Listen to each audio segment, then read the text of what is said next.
একদিন বলে কথা কইছি কথা কয়ার পর তুমি প্রত্যেকদিন যে বাচ্চা শুরু করছে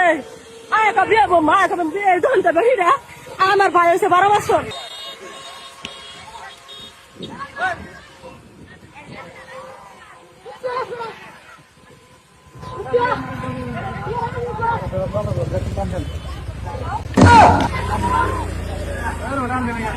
ভাই কাহিনীটা কি হয়েছে আপনারা বুঝছেন? আমি বুঝাই কইতাছি, দাঁড়ান।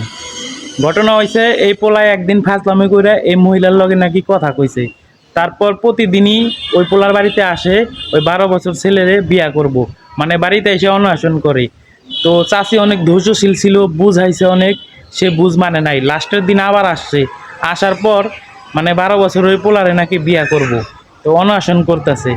তো চাচি তো যাওরা কম না, 12 বছর পোলার বিয়া করার আউস লাঠি দিয়ে পুটকি বিছা বাইরে আউস মিটাই দিছে। তো যাই হোক, আপনারা ওইভাবে সতর্ক থাকবেন, আপনাদের বাড়িতে এবং আপনাদের এলাকায় এরকম কোনো কিছু হইতে পারে। তো আপনারা হতাশ না হয়ে এই চাচির মতন লাঠি হাতে নিয়ে খালি পুটকি বিছা বাইরে আইবেন।